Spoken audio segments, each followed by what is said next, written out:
Hey guys, welcome back to the channel. It's ItsKristiiAly. If you are new here, this is my corner of the internet. We just hang out, have a good time sometimes. I tend to post on occasional Saturdays mediocre covers, so check those out if you would like. Mondays, I document my weight loss journey. I recently gained back all the weight that I ever lost that I kept gaining back and losing and gaining back and losing. It's a bad idea, right? But we are on the right track this time. I'm finally in the 150s after like 3 weeks of a plateau. Neither here nor there. I'm just really glad to be closer to my goal. Enough about that though. You're here for Reddit. This is not my typical Reddit because I usually do like, am I the asshole or am I overreacting? Today we're going to explore r/fatlogic. I've never been on here before. We know there's some dark things on Reddit, so I'm going in a little nervous. r/fatlogic gets 36K visitors, starting off strong.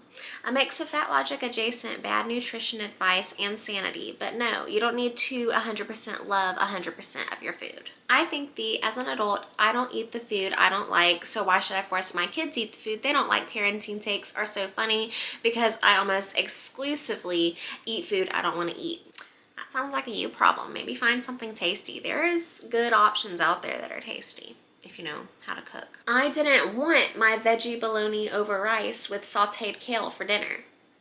I wouldn't want that either. I wanted Jimmy John's and a beer. I didn't want to choke down this antioxidant-rich fruit protein smoothie right now. I want some hot damn tater tots. We have to make good choices for our kids a lot of the time. Smoothies are great. I question your taste, but that bologna thing, not on board. Oh my gosh, I can't read. Bolognese. I'm gonna have to look that up. Bolognese sauce is a rich, slow-cooked Italian meat sauce from bologna. Okay, so not entirely stupid. Traditionally made with a mix of ground meats, beef, pork, sometimes veal, and a sofrito of onion, celery, carrot, wine, milk, and a small amount of potato. This looks tasty. They were kind of losing me at bologna, but now I'm on board. This looks good. Maybe you just have bad taste. Yeah, this is effing weird. You know, you can eat healthy things you do like and don't have to eat what you don't. I'm having trouble reading. You realize healthy food can be delicious, right? Dear gods, imagine eating food you don't like every day. Clown emoji. I mean, yeah, I agree, because like there's tasty healthy items. Maybe this person just doesn't know how to cook and like has just like staples. I don't know. I'm not like Gordon Ramsay. Give nutrition to your children. When I was a kid, my grandma would force feed me beef stew. Anytime she made it for dinner, I did not want to eat it, but I would have to eat it or I would get in trouble. I didn't want to get in trouble. I eventually ate it, but it was just a whole debacle. Now as an adult, you're not going to catch me eating beef stew. So sorry to tell you, but you're not. You can find good options that are healthy. You don't have to like torture yourself to eat something that you just hate, you know. Okay, so this person says short sedentary people exist, and if someone's maintenance is 2,000, then 1,500 to 1,600 is perfectly fine for a deficit. Okay, they're saying this too. Hardest truths for the girlies. Let me unbrainwash you. 1,600 calories is the recommended caloric intake for a 7-year-old girl, not a grown adult woman. An average 7-year-old girl needs between 1,200 to 1,800 calories per day, depending on their activity. I am 5'6", 32 years old, and weigh about 159 pounds right now. So this is my sedentary calorie maintenance at about 1,760. So a half a pound weight loss per week would be around 1,500 calories. This is, in my experience, so far sustainable. It's not brainwashing to go on a diet, in my humble opinion. I don't know, maybe I've just been brainwashed my whole life. I've become very disillusioned. I low-key stopped caring about losing weight when I found out my metabolism and mental health are permanently effed up from generational famine and wars. Like, okay, can't argue with that. Trying to think of my words here because I don't want to like say anything that's like offensive, I guess. Just because ancestors from like 5 times removed had a famine doesn't mean you are generationally messed up from that.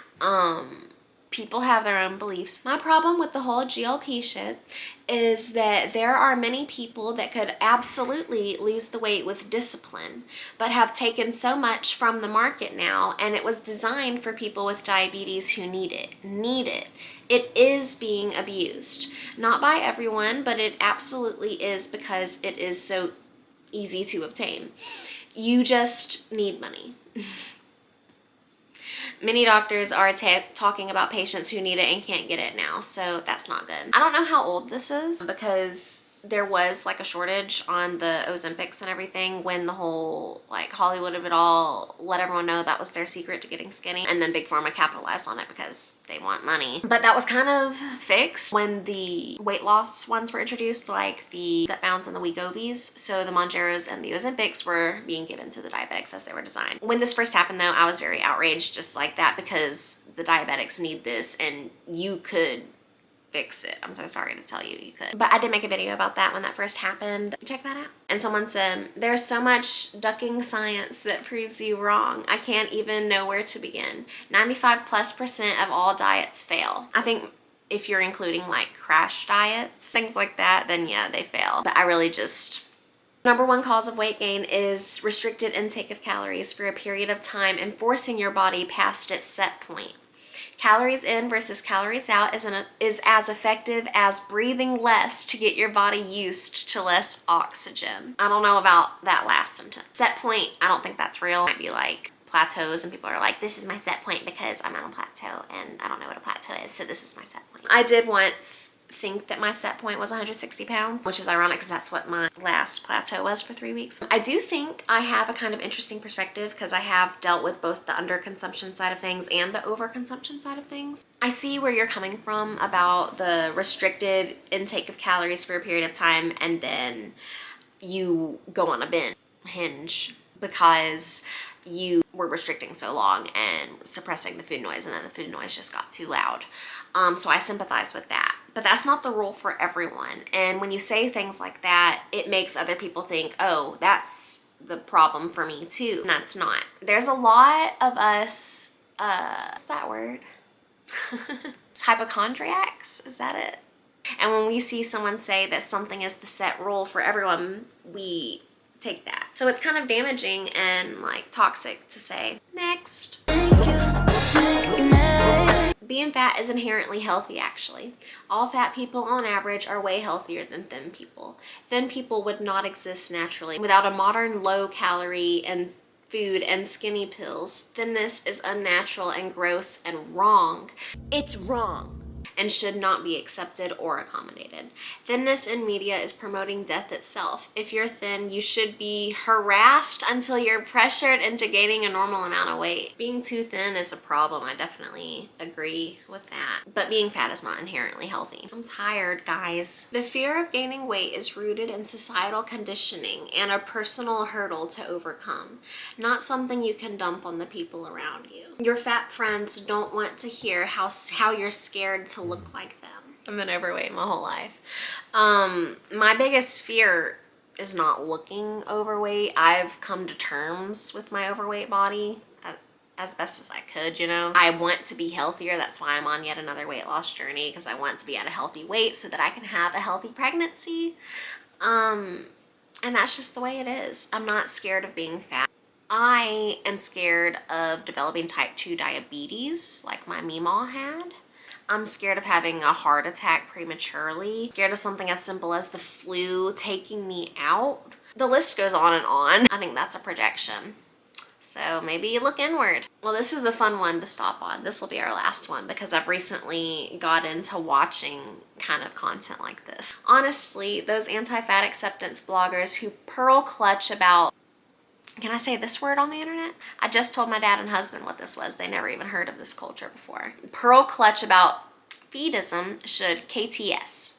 What's that mean? I regret trying to nicely explain to them how badly their mentalities affected me as a fat person with this restrictive ED history, but good effing Lord, the concern trolling, ...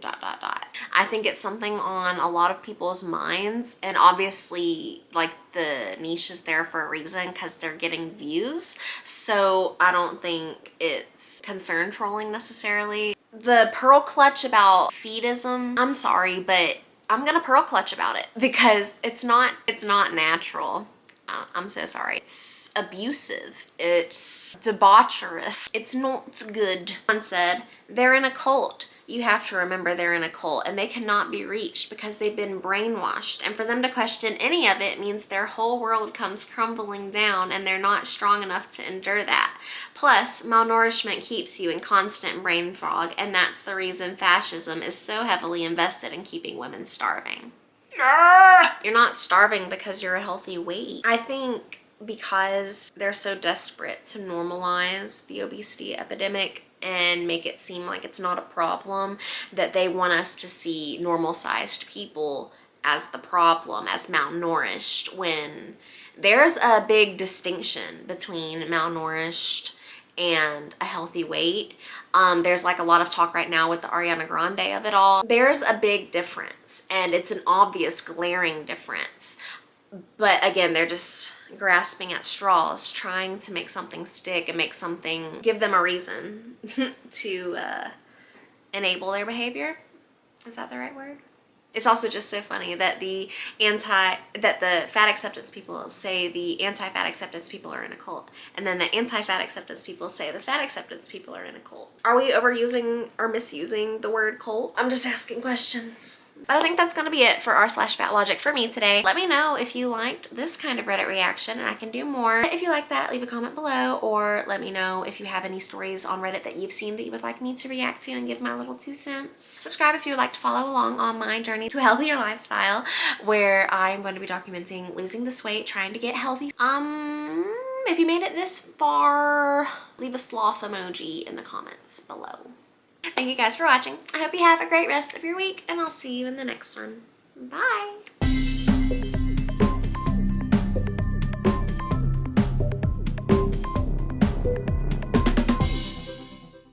I'll kick your ass.